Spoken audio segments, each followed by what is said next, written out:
Hello my dear students, क्या हाल चाल? बढ़िया एकदम। So my name is Abhay Shukla and this is your प्यारा channel E equals to MC square.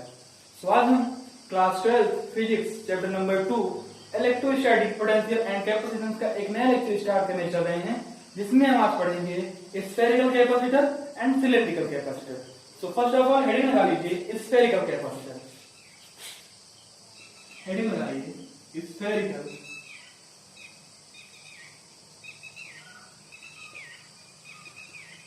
Spherical capacitor. ठीक, तो देखिए कैपेसिटर हमने बताया था। कैपेसिटर क्या होता है? कैपेसिटर एक ऐसी डिवाइस है, जैसे कैपेसिटर एक ऐसी डिवाइस है जो एक साथ बहुत सारी एनर्जी हमें दे देता है। भाई देखिए कैपेसिटर क्या करता है? एनर्जी को स्टोर करता है, हमें जरूरत पड़ने पर वो दे देता है एनर्जी।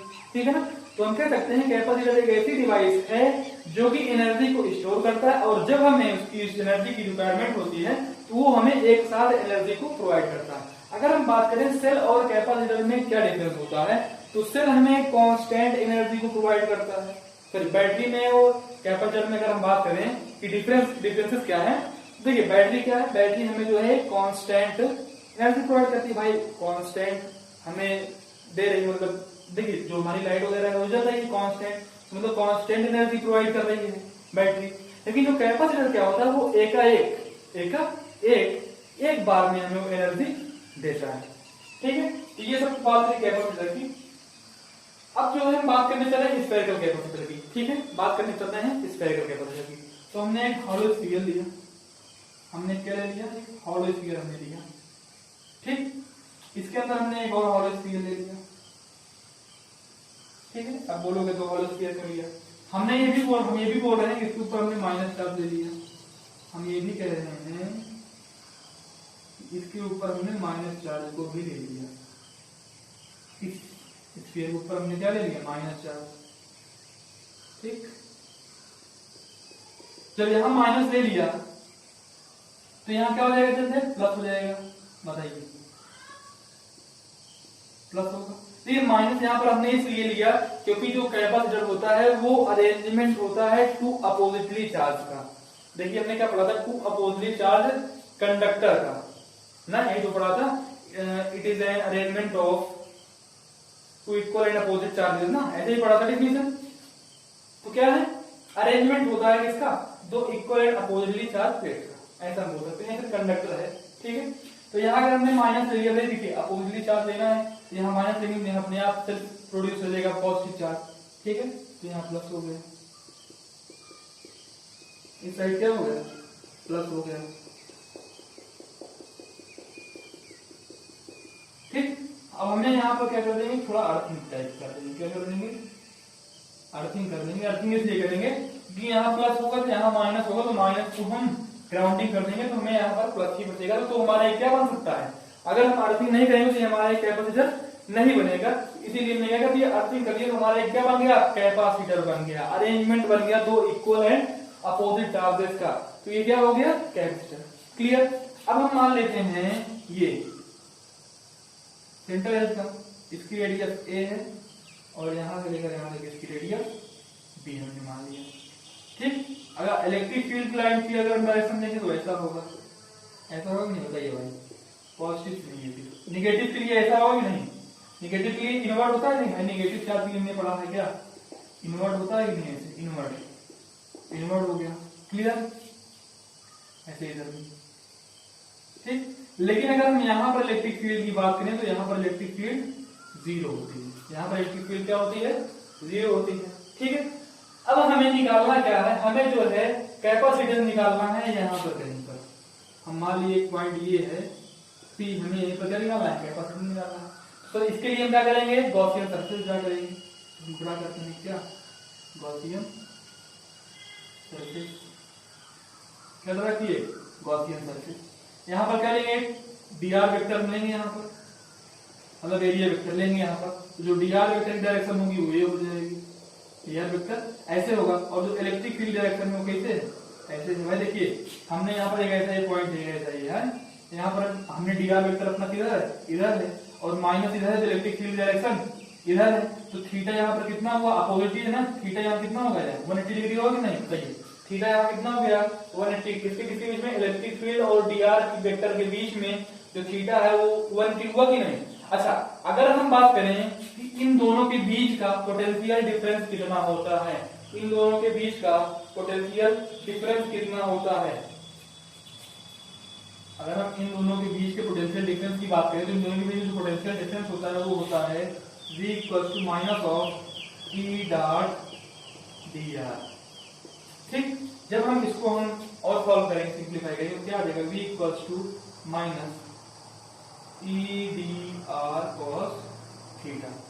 हमें निकालना है कहां से पोटेंशियल डिफरेंस, हमें ए से लेकर बी तक निकालना है, तो लिमिट क्या लग जाएगी, ए से बी। ठीक, cos थीटा की वैल्यू कितनी है, cos थीटा 180 मतलब थीटा 180 डिग्री। देखो v = माइनस ए से लेकर बी तक E D R cos 180 degree.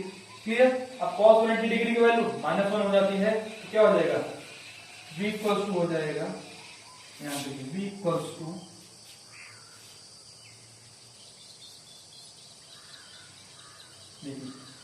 v = हो जाएगा a से b और क्या ई डी आर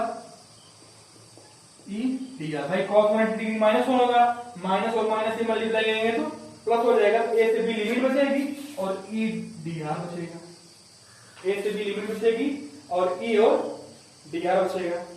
ठीक है, अब अगर यहां से हम E की वैल्यू निकालना चाहें, electric field due two point charge क्या होता है भाई, देखिए अगर हम देखिए इसके पहले वाले चैप्टर में हमने पढ़ा था इलेक्ट्रिक फील्ड पढ़ा था, electric field due two point charge. ठीक है, लेकिन हमने एक और कॉन्सेप्ट पढ़ा था कि जब कोई चार्ज डिस्ट्रीब्यूट हो, जब कोई चार्ज कहीं भी यूनिफॉर्मली डिस्ट्रीब्यूट हो तो उसको हम मान सकते हैं कि वो एज अ सेंटर पर है। वहां से हम इलेक्ट्रिक फील्ड अगर निकाला तो देखिए हमने पढ़ा था, मान लीजिए कोई एक सर्कल है, स्फीयर है, यहाँ पर चार्ज डिस्ट्रीब्यूट है, ठीक है, ठीक है, और हमें इस पॉइंट कहीं पर क्या निकालना है, इलेक्ट्रिक फील्ड की वैल्यू निकालनी है।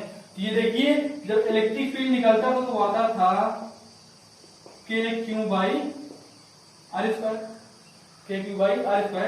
इसका मतलब ये है कि ये रिप्रेजेंट कर रहा है कि जो चार्ज है वो सेंटर पर है, जो चार्ज है वो कहाँ है, सेंटर पर है। ये क्या रिप्रेजेंट कर रहा है, इसी को रिप्रेजेंट कर रहा है। ठीक है, तो यहां से E की वैल्यू कितनी हो जाएगी, KQ/R², होगी कि नहीं, KQ/R नहीं, KQ/R होगा, R² नहीं होगा, वहां भी क्या होगा, KQ/R होता है। ठीक है ना, तो यहाँ क्या हो जाएगा, E = KQ/R। क्लियर, कोई दिक्कत है इसमें बताइए, नहीं, चलिए ठीक है।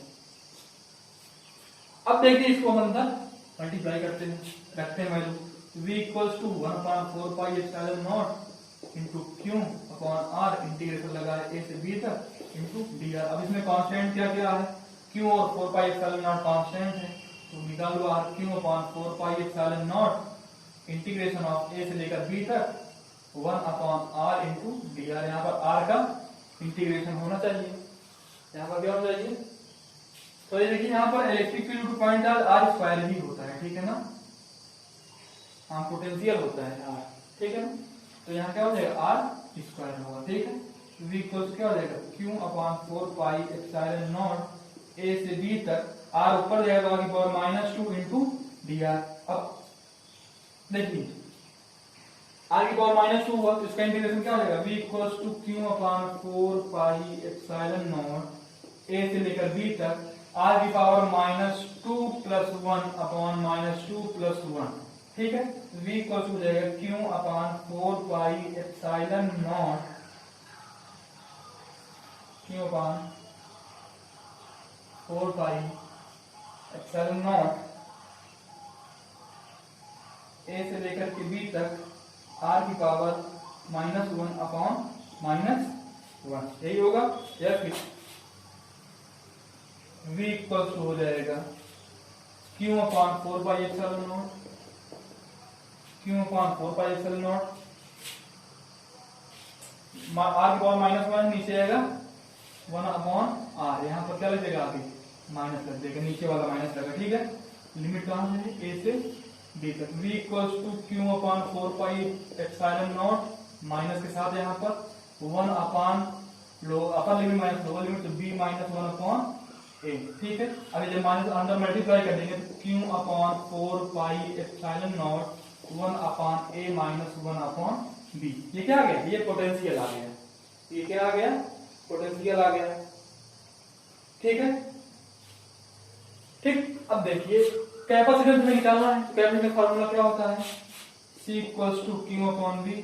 ठीक, क्यू तो क्यू ठीक ही है, वी हमें पता ही लग गया, तो value of Q upon V कितना है? Q upon 4 pi epsilon not into यहाँ देखो b माइनस ए हो जाएगा, एलसीएम लेंगे तो b minus A upon A B, यही होगा। क्यू से क्यू कैंसिल, 4 पाई एप्सिलॉन ऊपर जाएगा, ए बी ऊपर जाएगा। C इक्वल्स हो जाएगा 4 pi epsilon not into A B upon b minus A.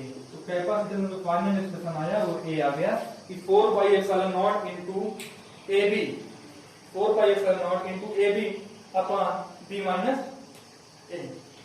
ठीक है, ये हो गया फाइनल एक्सप्रेशन किसका? कैपेसिटेंस का। ठीक है, आई थिंक कोई डाउट नहीं होना चाहिए, बहुत ही इजी है। ठीक है ना, इससे इजी और हो ही नहीं सकता। ठीक है, तो पॉज करके आप लोग इसको नोट कीजिए। ठीक है, अच्छा एक केस यहाँ पर हो, अगर मान लीजिए डाई इलेक्ट्रिक यहाँ पर हो जाए, अगर मान लीजिए कोई एक डाई इलेक्ट्रिक रखे in the presence of dielectric, in the presence of dielectric, dielectric के प्रेजेंस में क्या होगा? तो यहाँ क्या हो जाएगा? C equals to 4 pi epsilon not into K into A B upon b minus a. Dielectric के केस में ये हो जाएगा एक्सप्रेशन। ठीक है, कहने का मतलब ये है कि अगर डाई इलेक्ट्रिक की वैल्यू 2 होगी तो कैपेसिटेंस 2 टाइम्स इंक्रीज हो जाएगा, डाई इलेक्ट्रिक की वैल्यू 3 होगी तो कैपेसिटेंस 3 टाइम्स इंक्रीज हो जाएगा। मतलब जितनी डाई इलेक्ट्रिक की वैल्यू होगी उतने टाइम्स जो कैपेसिटेंस होंगे वो क्या होगा? इंक्रीज हो जाएगा। ठीक है, तो पॉज करके नोट कीजिए इसको।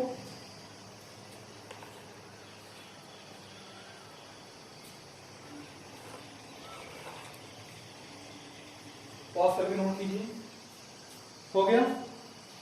चलिए,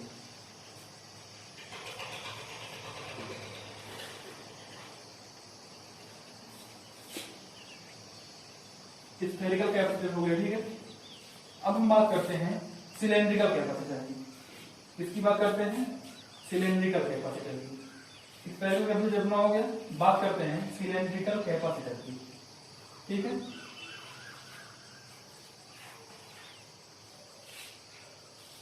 तो हेडिंग लगाइए सिलेंड्रिकल कैपेसिटर।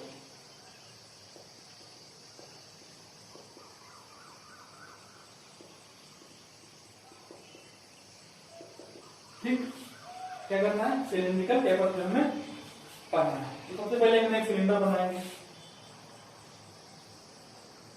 बनाते हैं सिलेंडर।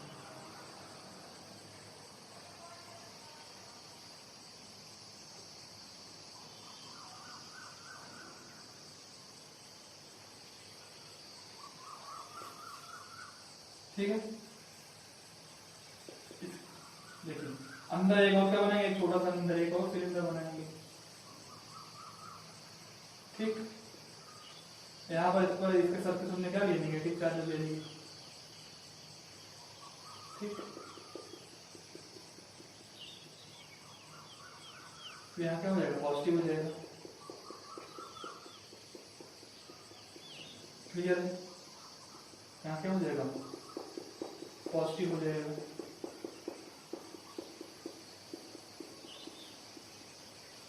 ठीक, ये क्यों समझ आया? पॉजिटिव वहां पर हो गया। ठीक है, इसमें भी हमें क्या करना पड़ेगा? अर्थिंग करना पड़ेगा भाई, अर्थिंग करना जरूरी है। ठीक, ये क्या करनी है? हमें अर्थिंग कर दी। क्लियर है? अच्छा, यहाँ पर अगर हम इलेक्ट्रिक फील्ड की बात करें, यहाँ पर अगर हम इलेक्ट्रिक फील्ड की बात करें सिलेंडर के केस में, तो इलेक्ट्रिक फील्ड कैसी होगी? यहाँ पर इलेक्ट्रिक फील्ड ऐसी होगी, इलेक्ट्रिक फील्ड यहाँ पर ऐसी होगी कुछ। ठीक है, ऐसी कुछ होगी इलेक्ट्रिक फील्ड, ऐसी होगी।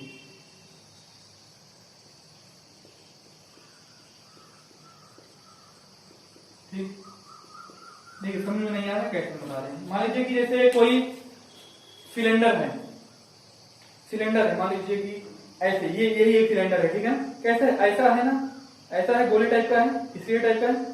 तो इसमें इलेक्ट्रिक फील्ड कैसी होगी भाई, ऐसे ही तो अंदर होगी, ऐसे। बताइए, अगर मान लीजिए यही एक सिलेंडर, हम इसी को सिलेंडर सपोज कर लेते हैं, तो इलेक्ट्रिक फील्ड कैसी होगी, ऐसे अंदर से अंदर ही तो होगी। इधर इधर इधर से अगर इधर जाएगी, इधर से इधर जाएगी ना, ऐसे ही तो जाएगी। बताइए भाई, क्लियर? बताइए, ऐसे ही देखिए, मान लीजिए कि कोई एक किसी डिब्बे का ढक्कन है, या फिर जो गोला वाला टेप आता है, उसका हम एग्जाम्पल लें, तो देखिए वो एक सिलिंड्रिकल टाइप का ही तो बनता है ना, ऊपर वाला पोर्शन ऐसा ही तो बन रहा है। बताइए, ऊपर वाला पोर्शन ऐसे ही बना, तो इलेक्ट्रिक फील्ड कैसी होगी भाई, पॉजिटिव चार्ज अंदर है, वैसे अंदर ही तो होगी। तो वही चीज हमने यहाँ पर बनाई है। ठीक है, समझने का आपको प्रयास कीजिए। ठीक, अच्छा देखिए, अब मान लेते हैं यहाँ से लेकर यहाँ तक की डिस्टेंस ए है, ठीक, और यहाँ तक की डिस्टेंस क्या है, बी है। ठीक, यहाँ पर इलेक्ट्रिक फील्ड क्या होगी, जीरो होगी, बाहर भी जीरो होगी। जो हमें इलेक्ट्रिक फील्ड निकालनी है वो इसमें और इसमें निकालनी, मतलब इसमें नहीं निकालनी, इसमें निकालेंगे, कोई दिक्कत नहीं। तो हमें क्या निकालना है, हम यहाँ पर एक किसी पॉइंट पर हमें इलेक्ट्रिक फील्ड निकालनी है। तो यहाँ से हम ड्रा करते हैं और कहते हैं कि सेंटर से यहाँ तक की डिस्टेंस आर है। ठीक है, यहाँ हमें निकालनी है कैपा, वो यहाँ हमें निकालना है क्या, इस पॉइंट पर हमें क्या निकालना है, कैपेसिटेंस निकालना है। तो कैपेसिटेंस निकालने के लिए, कैपेसिटेंस निकालने के लिए क्या रखेंगे, गॉसियन सर्किट बनाएंगे। तो यहाँ ये क्या बनाते हैं, गॉसियन सर्किट बना लेते हैं। ठीक, क्या बनाते हैं, गॉसियन सर्किट बना लिए। ठीक है, ये क्या हो गया अपना गॉसियन सरफेस। ठीक है, अब यहाँ पर मान लीजिए एरिया वेक्टर लेते हैं, एरिया वेक्टर हमने यहाँ पर लिया है, जो dr वेक्टर होगा, dr वेक्टर वो इधर होगा। ठीक, इलेक्ट्रिक फील्ड भाई पॉजिटिव, ये पॉजिटिव इधर से, ये जो निगेटिव है इसकी इलेक्ट्रिक फील्ड किधर होगी, इधर होगी। इलेक्ट्रिक फील्ड इधर होगी नहीं, बताइए, इनवर्ट। ठीक, तो ये dr और इलेक्ट्रिक फील्ड के बीच एंगल यहाँ भी अभी भी क्या है, थीटा, 180 डिग्री है। ठीक, तो हम जानते हैं v equals to minus of E dot dr integration हो, इंटीग्रेशन यहाँ से a से b तक होगा भाई, हमें a से b तक का निकालना है। ठीक है, तो क्या हो जाएगा, v इक्वल्स टू a से b minus E dot dr cos 180 degree, cos 180 degree minus का मतलब ये कैंसिल हट जाएगा, minus v equals to a से b तक E डॉट dr। ठीक है, इतनी बात क्लियर है, इतनी बात क्लियर, कोई दिक्कत नहीं। अच्छा, एक बात, अगर हम यहाँ से इलेक्ट्रिक फील्ड की वैल्यू निकालना चाहें, तो हमने गास लॉ के एप्लीकेशन में निकाला था, एक मतलब सिलेंडर कितनी फील्ड बनाता है, निकाला था कि नहीं। तो क्या वहां लीनियर चार्ज डेंसिटी वाले केस में क्या आया था, इलेक्ट्रिक फील्ड की वैल्यू क्या आई थी, lambda upon 2 pi epsilon not into 1 upon r. Electric field की जो वैल्यू होगी इसकी वजह से वो कितनी होगी, इतनी हो जाएगी। हमें यहाँ पर उसकी वैल्यू निकालने की जरूरत नहीं है, हम वहां से लिख सकते हैं कि from here we can say that electric field is equals to lambda upon 2 pi epsilon not into 1 upon r. आपको लिखना पड़ेगा, ठीक है ना, कि कैसे है। ठीक है, बस, बाकी प्रूफ करने की कोई जरूरत नहीं है। तो वैल्यू आ गई, तो पुट करते हैं, इसमें पुट उड़ा देते हैं, a से b तक lambda upon 2 pi epsilon not into 1 upon r into dr। ये सारी चीजें क्या है, कांस्टेंट बाहर आ जाएगी। तो lambda upon 2 pi epsilon not a से b तक 1 अपॉन r इनटू dr। ठीक है, तो 1 अपॉन r का इंटीग्रेशन क्या आ जाता है, 1 अपॉन x का इंटीग्रेशन log x होता है, तो 1 अपॉन r का log r हो जाएगा। तो v इक्वल्स टू हो जाएगा lambda upon 2 pi epsilon naught log r limit a से b तक। ठीक, v equals to lambda upon 2 pi epsilon naught log b minus log a, या फिर v equals to lambda upon 2 pi epsilon naught log b by a। log b minus log a क्या होता है, log b by a, मतलब log n minus log n क्या होता है, log n by n, property है। ठीक है, तो हो गया यहाँ से। अब उसके बाद क्या है, v की वैल्यू आ गई, कैपेसिटेंस निकालना है, c equals to q by v। ठीक है, यहाँ q जो होगा, यहाँ q की अगर हम बात करें, q की वैल्यू कितनी होगी, यहाँ पर q की वैल्यू कितनी होगी, देखिए यहाँ पर लेकिन ऐसा लीनियर चार्ज है, लीनियर चार्ज डेंसिटी वाला केस था ना, तो वैसे भी अगर हम देखें तो लीनियर चार्ज डेंसिटी वाले केस में क्या होगा, lambda equals to q upon l। तो यहाँ q इक्वल्स हो जाएगा लैम्डा इनटू l। तो q की value lambda into l put कर दो, अपॉन v की value lambda upon 2 pi epsilon not into log b upon a। ठीक है, ये कैंसिल हो गया, जाएगा c equal to 2 pi epsilon naught into l upon log b by a। Capacitance का फाइनल एक्सप्रेशन आ गया सिलेंडर के लिए 2 pi epsilon naught into l upon log b by a। ठीक है, कोई दिक्कत? देख लीजिए एक बार, एनालिसिस कर लीजिए आप लोग। ठीक है, तो ये रहा capacitance of an cylindrical capacitor. ठीक है, पॉज करके नोट कीजिए इसको।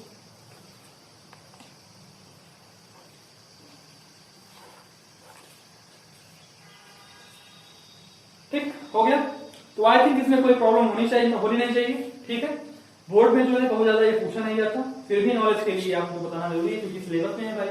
ठीक है ना, तो बाकी अगर रही इसकी बात न्यूमेरिकल की, तो न्यूमेरिकल्स आपको डीपीपी में मिल जाएंगे। ठीक है ना, डीपीपी इसकी अपलोड हो जाएगी इसके लेक्चर के साथ, या फिर अगर थोड़ी देर में भी अपलोड हो सकती है, मतलब होता है में भी टाइम लग जाए, तो मतलब लेक्चर के 2-3 आवर्स के अंदर जो है डीपीपी अपलोड आपको मिल जाएगी। ठीक है ना, तो वहां से आप लोग न्यूमेरिकल को सॉल्व कर सकते हैं। अगर आप कोई न्यूमेरिकल में प्रॉब्लम होती है, नहीं आता है, जो भी प्रॉब्लम होती है, तो आप उसी वीडियो के नीचे जिस वीडियो के न्यूमेरिकल में आपको प्रॉब्लम हो रही है कमेंट कीजिए, हम आपको एक सेपरेट वीडियो उस न्यूमेरिकल का प्रोवाइड करेंगे।